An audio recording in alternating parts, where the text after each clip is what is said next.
Dr. Marissa Stridum was a high achiever, full of energy, a real zest for life. Her great loves, her husband Robert, and their shared passion for climbing the world's highest mountains. This footage from Mount Everest reveals something really disturbing, and it's not the only one. Today, we'll expose the haunting and unsettling truth about the human cost of chasing the summit. Amid the swirling snow and jagged ridges, climbers stumble past frozen figures, bright jackets, and climbing gear eerily suspended in the thin, frigid air. For decades, Everest has claimed more than 300 lives, leaving a grim gallery of frozen reminders along its routes. Sherpa in the Himalayas before he moved to Colorado. Just before we came on air, I asked him about the balance of risk and reward for Sherpas doing what is very, very dangerous work. And in this footage, the stark reality becomes impossible to ignore. Let's start climbing, shall we? Number 20. Hiking a haunted mountain. In May 2004, Nepali Sherpa Pemba Dorje Sherpa pushed toward the summit in what would become one of the fastest ascents ever recorded. But speed didn't shield him from what followed. He later described shadowy figures forming out of the mist near the upper slopes, human-like shapes that seemed to stretch their arms toward him.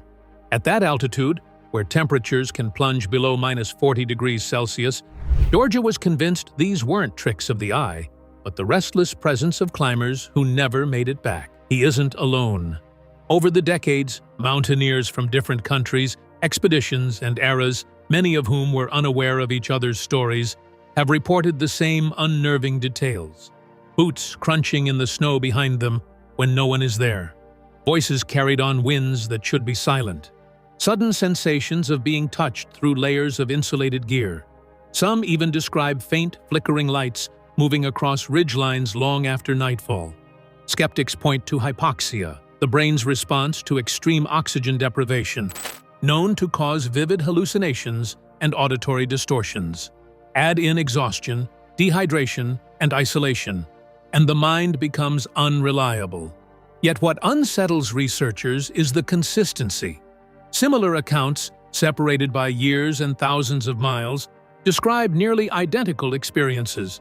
Whether it's neurological breakdown or something far less understood, Everest holds on to its mysteries as tightly as it holds its dead. Haunting, right? Well, this is just the beginning. Let's move on. Number 19. The Death Zone. Above 8,000 meters on Mount Everest lies the infamous Death Zone, a stretch of the mountain where the air is so thin that the human body cannot acclimatize. Oxygen levels drop to roughly a third of what they are at sea level, and the extreme cold and wind make every movement a battle. Climbers entering this zone face a ticking clock. Prolonged exposure leads to rapid deterioration of both physical and mental capacity. The death zone is notorious for its high mortality rate. Statistics from the Himalayan database show that roughly 1 in 10 climbers attempting to summit Everest above 8,000 meters die. The combination of hypoxia, exhaustion, and severe weather makes rescue nearly impossible. Sherpas, trained and acclimatized, can navigate it better, but even they risk fatal consequences when storms hit. Famous tragedies illustrate the zone's deadly nature. During the 1996 Everest disaster, 8 climbers perished in a blizzard while descending from the summit, trapped in the death zone above 8,000 meters. The death zone is a stark reminder that Everest is not just a climb. It is a lethal arena where experience, equipment, weather, and timing collide. Success demands calculation and courage, but even the slightest misstep can leave climbers at the mercy of the mountain, frozen in time for years. Moving on, number 18. The story of Maurice Wilson. In 1934, a man with no climbing credentials, no high-altitude training, and almost no understanding of Himalayan conditions, set his sights on the most dangerous peak on Earth. His name was Maurice Wilson, a former British soldier. In 1932, after battling a serious illness, Wilson claimed recovery through intense prayer and prolonged fasting. That experience reshaped his worldview completely. He became convinced that faith alone could overcome physical limits, even the world's highest mountain. By early 1934, Wilson had turned belief into action. He illegally flew part of the way toward Tibet in a small aircraft. He then abandoned it and continued on foot with the help of local guides. With basic gear, no oxygen support, and minimal supplies, he began his ascent. Against all logic, he managed to climb to roughly 23,000 feet, well into Everest's lethal zone, where oxygen levels are critically low and temperatures regularly drop below -30 degrees Celsius. Sherpas traveling with him, seasoned in the brutal realities of Everest, quickly recognized the danger. They warned him repeatedly about the terrain ahead, especially a massive ice barrier. But Wilson refused to turn back. His diary entries reveal a man fully committed to his belief. Writing with quiet finality, his last entry was about making one last effort, then silence. Days passed with no movement. When his body was eventually discovered inside his tent, the climb had already claimed him. Wilson never came close to the summit. Harrowing, no? Well, there's more from where that came. Number 17. The Tragedy of the Swiss Machine. The Swiss machine, Uli Steck, rose to fame breaking records on the unforgiving north face of the Eiger in Switzerland's Alps, shaving the ascent down to 2 hours, 22 minutes, 50 seconds in 2015. His resume glittered with awards, including multiple Piolet d'Or honors and a Guinness-worthy streak of ascending every alpine peak over 4,000 meters in the Alps in just 62 days. By 2017, Steck's ambitions had grown even bigger. He was acclimatizing for an audacious plan to traverse Everest and nearby Lhotse without supplemental oxygen, aiming to climb the rarely attempted West Ridge, a route that had been attempted only once in 1963. On April 29th, while preparing early in the season and before his partner's frostbite had fully healed, Steck diverted onto the imposing flanks of nearby Nuptse, a 7,800-meter giant sharing Everest's western ridge. At approximately 6:30 a.m. on April 30th, 2017, Steck was spotted ascending the Nuptse face. Moments later, he vanished from sight. Nepalese officials later reported that the 40-year-old Swiss climber had slipped and plunged roughly 1,000 meters down the icy slope, his body ultimately found between Camp 1 and Camp 2. The windswept wall, notorious for hidden ice and unstable terrain, claimed one of the era's most celebrated alpinists in an instant. Steck's death was the first fatality of the 2017 Everest season, which saw an unusually high number of climbers attempting the Himalayas' giant peaks. Number 16. Disappearance of Mallory and Irvine. On June 8, 1924, high on the northeast ridge of Mount Everest, two figures were spotted through a telescope. They were George Mallory and Andrew Irvine, already pushing beyond 8,500 meters in an era when Everest was still largely unknown territory. Then a cloud rolled in. Within minutes, both men disappeared from view. They were never seen alive again. This was nearly 3 decades before Edmund Hillary and Tenzing Norgay officially reached the summit in May 1953, which is why what happened to Mallory and Irvine still matters. If they had climbed those final few hundred feet, they would have beaten history by 29 years. Mallory wasn't an amateur. He had already attempted Everest twice before, in 1921 and 1922, and understood the brutal physics of altitude. He also knew oxygen would be critical, which is why he chose Irvine, a 22-year-old engineering student, for his technical ability to manage the experimental oxygen apparatus. Their final push began with a small team, but as conditions worsened, only Mallory and Irvine continued upward. Below them, expedition member Noel Odell watched through breaks in the clouds, later claiming he saw them going strongly near a prominent rock step, possibly the second step, one of the most difficult sections before the summit. Then the storm closed in. Searches the next day revealed an abandoned camp. Inside their tent, 2 sleeping bags lay arranged in an unusual T-shape, suggesting haste or confusion. Decades passed with no answers. Then, in 1999, Mallory's body was discovered at around 8,155 meters. But one crucial item was missing: the Kodak camera he had been carrying. Even more unsettling was what wasn't found on him. Mallory had promised to leave a photograph of his wife, Ruth, at the summit. When his body was examined, that photo wasn't there. So, did they turn back? Or did they make it and vanish on the way down? Number 15.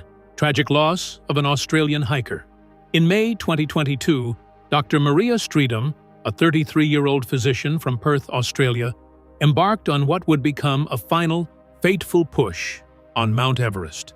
Known for her precision, stamina, and mountaineering experience across peaks in the Andes and the Himalayas, Maria climbed alongside her husband, Robert, with both driven by a lifelong dream to stand atop the world's tallest mountain together.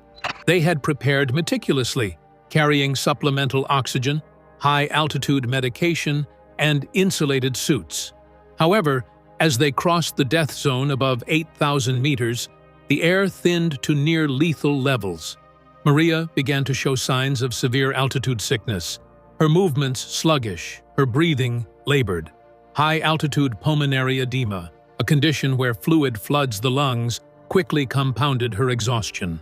Just 15 minutes from the summit, Robert pressed forward alone, summiting at 8,848 meters, capturing the rare, fleeting glory that only a few climbers ever experience. By the time he descended, Maria's condition had deteriorated sharply. She could barely move. Robert and their support team of Sherpas tried everything, administering oxygen, medication, and constant encouragement. But the extreme cold and the rapidly dropping temperatures left them with almost no viable options. At night, the Himalayan winds plunged below -30 degrees Celsius, freezing hope as effectively as flesh. Rescue at that altitude is near impossible. Even a single misstep can be fatal. By dawn, Maria had passed away. This next story, however, is one of survival. Number 14. An unlikely survival. In May 1975, British mountaineers Dougal Haston and Doug Scott etched their names into Everest history by summiting via the southwest face, a route that had repelled countless expeditions before them. The climb was technically brutal, requiring ice screws, ropes, and sheer determination. But their triumph quickly turned into a fight for survival. As night fell above 8,000 meters, the so-called death zone, oxygen levels hovered around a third of what the human body needs at sea level. Temperatures plunged to -30 degrees Celsius, and exhaustion gnawed at every muscle. Their oxygen supply was nearly depleted, their food stores exhausted, and a tiny portable heater flickered weakly in the snow. With no shelter except the snow itself, Haston and Scott dug a shallow hole to shield themselves from the merciless wind. Huddled together, they faced what many consider the mountain's ultimate test, surviving the night when hypoxia, frostbite, and sheer fatigue can overwhelm even the fittest climbers. Then, something inexplicable occurred. Both men reported sensing a presence in the hole with them, warm, steady, and unmistakably reassuring. A voice seemed to guide them, offering advice on conserving heat and maintaining hope. "Stay alive," it seemed to whisper. Neither had slept, yet both emerged the next morning with a renewed determination to descend safely. This kind of experience is not unique on Everest. Over the decades, countless climbers, from Japanese expeditions in the 1980s to modern solo ascents, have described similar sensations. Number 13. The 1996 Mount Everest disaster. On May 10, 1996, Mount Everest became the stage for one of the deadliest single-day tragedies in climbing history. 8 climbers perished as multiple commercial expeditions, including adventure consultants and mountain madness, attempted to reach the summit. That morning, temperatures hovered around -20 degrees Celsius at 8,500 meters, but by mid-afternoon, an unexpected blizzard swept in, turning the slopes into a lethal trap. Winds exceeding 160 kilometers per hour shredded tents and blew visibility to near zero. The disaster was worsened by overcrowding along the standard South Col route. Dozens of climbers converged at the Hillary Step and other narrow bottlenecks, forcing long waits in the death zone. Many reached the summit hours later than planned, some as late as 3 p.m., when descending safely becomes nearly impossible. Supplemental oxygen ran out for several climbers, leaving them vulnerable to hypoxia. Others became disoriented in the swirling snow, losing their way on terrain they had known hours before. Communication breakdowns amplified the chaos. Radios failed in the storm, guides could not coordinate, and climbers were left making split-second decisions alone. Among the victims were some of the most experienced leaders on the mountain, including Rob Hall of Adventure Consultants and Scott Fischer of Mountain Madness, both of whom were never recovered and remain on Everest to this day. Rescue attempts were limited by the weather, altitude, and sheer exhaustion. By nightfall, survivors were forced to navigate whiteout conditions, frostbite, and exhaustion, many recounting the storm as a life-or-death crucible. Number 12. Rainbow Valley. At an altitude above 26,000 feet on Mount Everest, there exists a place climbers call Rainbow Valley. From a distance, the slopes appear to shimmer with color, but the spectrum is a haunting record of lives claimed by the mountain. The vivid reds, yellows, and blues are not wildflowers or sunlight reflections, but the frozen jackets, boots, and gear of climbers who never descended. Over the decades, bodies left here have remained remarkably preserved, locked in ice and snow, turning the valley into a chilling gallery of Everest's human cost. Rainbow Valley sits squarely within the death zone, a region above 8,000 meters, where the air contains less than a third of the oxygen found at sea level. At this altitude, frostbite can develop in minutes, cognitive function deteriorates, and even minor exertion becomes a monumental struggle. Storms sweep through without warning, winds can exceed 160 kilometers per hour, and temperatures routinely drop below -30 degrees Celsius. Survival depends on careful timing, supplemental oxygen, and experience, but even these measures are often not enough. The valley has claimed climbers from all eras and expeditions. One such tragedy is up next. Number 11. Tragedy of Sergei and Francis Arcentiev. In May 1998, Francis Arcentiev etched her name in history by becoming the first American woman to summit Mount Everest without supplemental oxygen. The feat, extraordinary in its physical demands, came after multiple aborted attempts. She and her husband, Sergei Arcentiev, had retreated several times due to storms, exhaustion, and the brutal altitude, only to return and push again, driven by determination and experience. Yet, the very achievement that should have marked triumph quickly spiraled into disaster.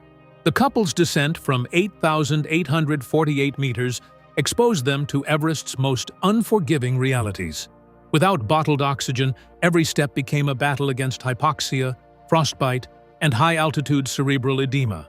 At night, temperatures dropped below -30 degrees Celsius, and winds roared across the South Col, making the mountain a frozen labyrinth. Somewhere in the darkness, Francis and Sergei became separated. Exhausted and disoriented, Francis could no longer move reliably. Her body faltered, and she slipped in and out of consciousness. The next day, other climbers found her alive, but critically impaired. Attempts to lift her or provide oxygen were futile. The thin air and steep terrain rendered rescue nearly impossible. By necessity, she was left behind, and she died on the slopes she had conquered just hours earlier. Sergei, realizing his wife had not reached base camp, undertook a desperate climb back into the death zone in an attempt to rescue her. In the end, hope cost him his life. His body was later recovered from a crevasse at 8,500 meters. The haunting tragedies don't end here. Number 10. Disappearance of the snowboarder.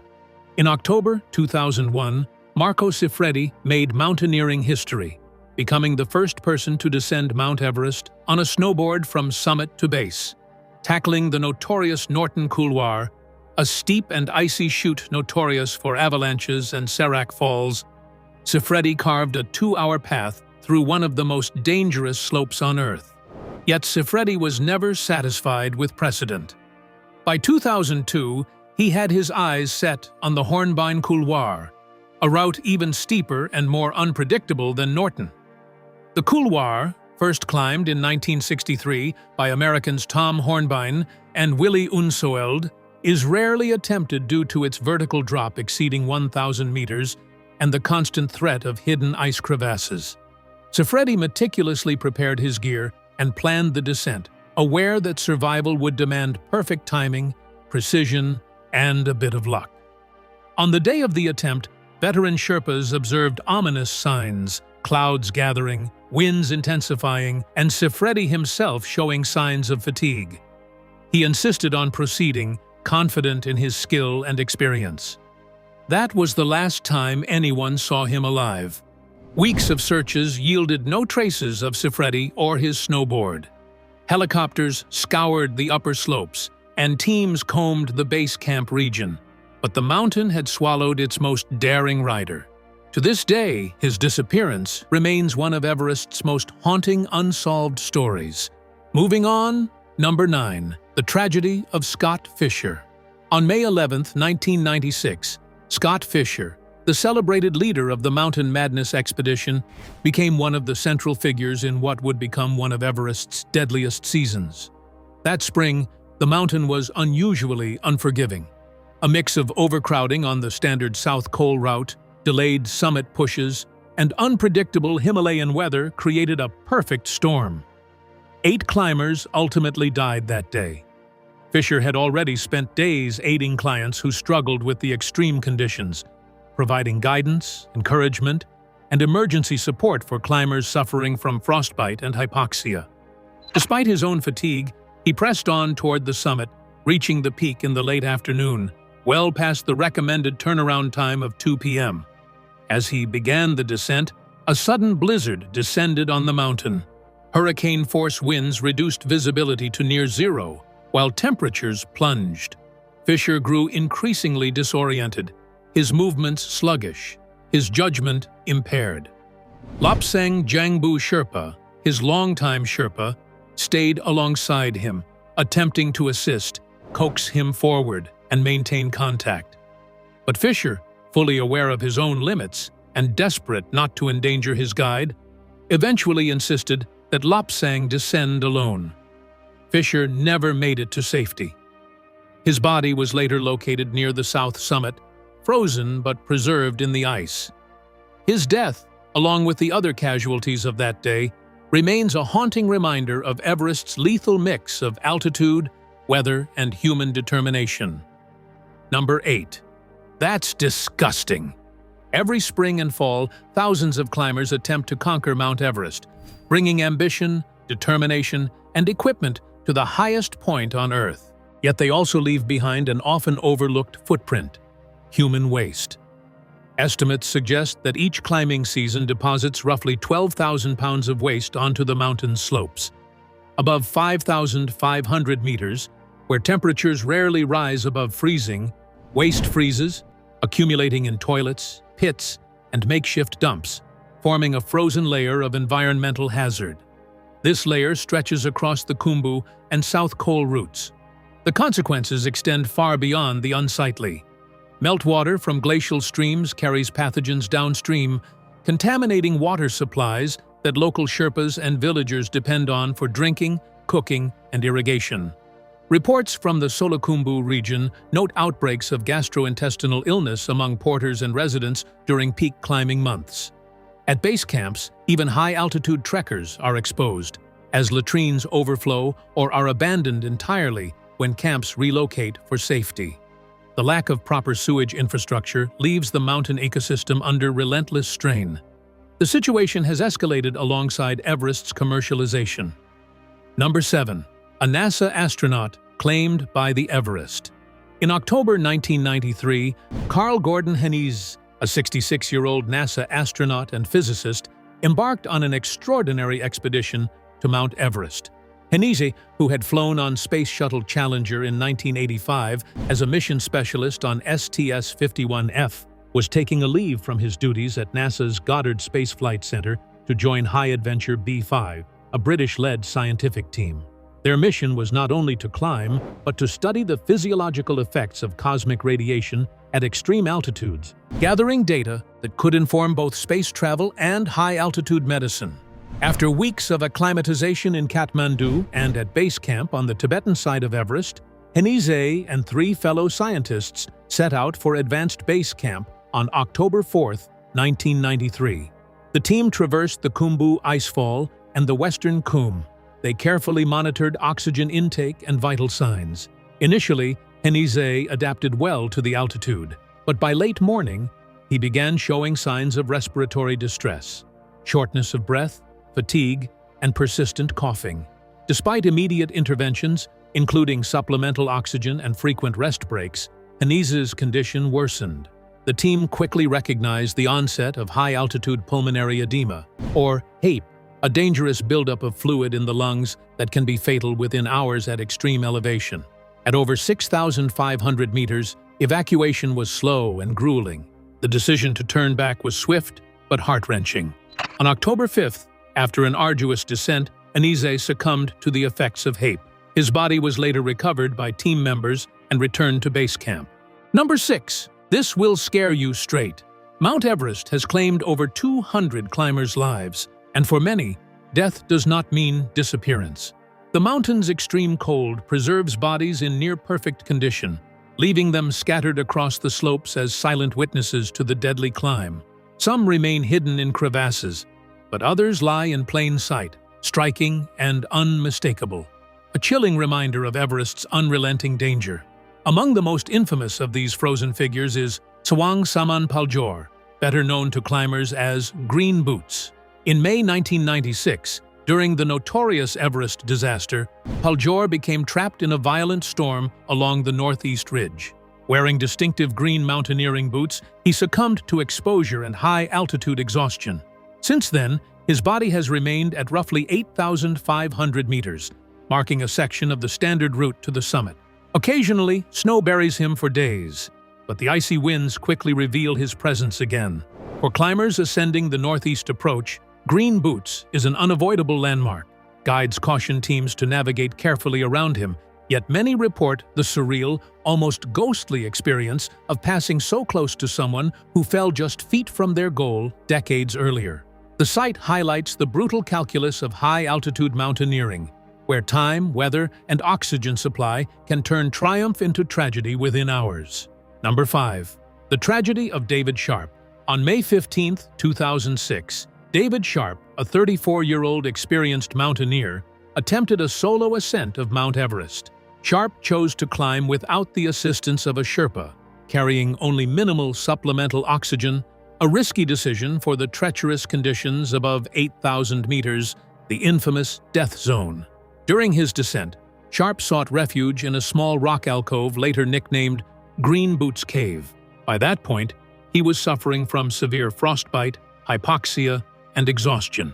Disoriented and barely conscious, he was visible to anyone passing along the route, yet unable to move or call for help effectively. Throughout the day, more than 40 climbers traversed the same path, many of them on summit bids themselves. Sharp remained trapped in that state for hours, slowly succumbing to the elements. By late afternoon, it became evident that Sharp would not survive. He died in near total isolation, his body frozen where he had taken shelter. Moving on, number 4. The doomed Soviet expedition. In 1952, a year before Edmund Hillary and Tenzing Norgay would make history, a Soviet team set out to conquer Mount Everest with an unusual ambition: to place statues of Lenin and Stalin atop the world's highest peak. The expedition assembled experienced climbers and high-altitude equipment, yet their mission would vanish into obscurity, leaving behind only whispers of tragedy. The climbers established a high camp at roughly 26,000 feet, but they never returned. Soviet authorities remained silent, suppressing news of the team, and no official records acknowledged the attempt. Only a cryptic mention by Evgeny Gibbonreiter in the 1953 Alpine Journal hinted at disaster, leaving historians and mountaineers speculating for decades. It wasn't until 2017 that the story resurfaced dramatically. A rescue team, searching for a Slovak climber who had succumbed to altitude sickness, stumbled upon an abandoned tent at Camp 4. Inside were 4 bodies, perfectly preserved by the icy conditions. Identification proved impossible. No expedition reports matched, and no missing climbers were officially recorded from that year. The Nepalese Ministry of Tourism suggested they might have been from a previous unknown expedition, but that explanation failed to satisfy mountaineering historians, as the lack of documentation or investigation was highly irregular for Everest's deadly peaks. Above 25,000 feet, the mountain offers no forgiveness. For decades, these Soviet climbers remained ghosts in the Himalayas, anonymous and unclaimed. Number 3. The shocking survival of Lincoln Hall. In May 2006, Lincoln Hall, a 50-year-old veteran mountaineer, stood atop Mount Everest, achieving what every climber dreams of. But the triumph quickly turned into a nightmare during his descent. Hall began showing signs of high-altitude cerebral edema, or HACE, a life-threatening condition where the brain swells from lack of oxygen. Disoriented, hallucinating, and unable to walk, he teetered on the edge of death at roughly 28,000 feet. With oxygen nearly gone, frostbite creeping in, and the merciless wind cutting through layers of insulation, Hall's Sherpa team faced an impossible decision. Concluding that he could not be saved without risking more lives, they left him behind, radioing the expedition leaders to report his death. Word of Hall's demise spread quickly through the climbing community and global media, marking what seemed certain to be a tragic end. Yet Hall's story was far from over. The following morning, an American climbing team led by Dan Mazur came across him sitting cross-legged on a narrow ridge, frostbitten, bareheaded, and surprisingly lucid, murmuring, "I bet you're surprised to see me here." Mazur and his team immediately abandoned their summit attempt, providing Hall with supplemental oxygen, insulated clothing, and radio contact to coordinate help. A full rescue team reached him within hours, stabilizing his condition. Despite severe frostbite and days of recovery in base camp, Hall survived. Number 2. Was that a Yeti? In 1951, British mountaineer Eric Shipton embarked on a reconnaissance of the Everest region, seeking routes for the upcoming 1953 expedition. The landscape was already formidable, yet what Shipton discovered that spring would ignite one of the most enduring mysteries in Himalayan lore. While navigating the Khumbu Glacier, Shipton came across enormous footprints pressed into fresh snow. Each print measured over a foot long, with distinct human-like toes, yet far too large to belong to any known human.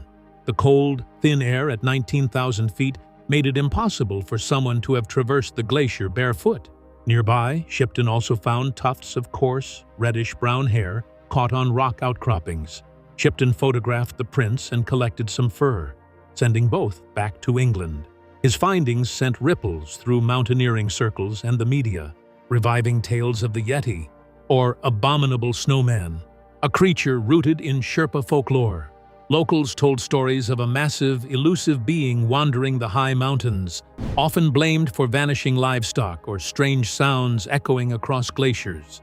In the decades that followed, dozens of expeditions returned with footprints, hairs, and photographs. In the 2000s, DNA analysis was applied to the samples, revealing that some strands belonged to known animals such as bears, goats, and other high-altitude wildlife, but a few pieces of hair defied identification, leaving scientists baffled. This next one is going to give you goosebumps. Number 1. An unimaginable 36-hour tragedy. On May 10, 1996, Mount Everest became a nightmare for a group of climbers relying on commercial guides to reach the summit. After hours of grueling ascent, they stood atop the world's highest peak, only to have triumph instantly ripped away by a sudden Himalayan blizzard. Within the next 36 hours, the mountain claimed 8 lives. Frostbite, hypothermia, and exhaustion swept through climbers already weakened by altitude and exertion. Among them was Michael Groom, a veteran climber who had previously lost all 10 toes to frostbite on earlier expeditions. Despite his severe injuries, Groom became a lifeline for others. When American climber Beck Weathers collapsed, blinded and disoriented, Groom physically supported him, urging Japanese climber Yasuko Namba to keep moving through the storm. The group was forced to take shelter overnight in the death zone.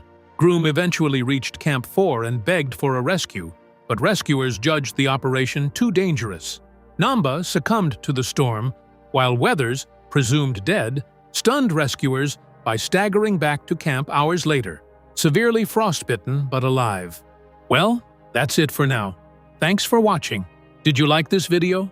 If you did, Please consider liking, dropping a comment, and hitting the subscribe button so that you don't miss out on our new uploads. Also, don't miss this video you see on your screen right now. It's truly unbelievable.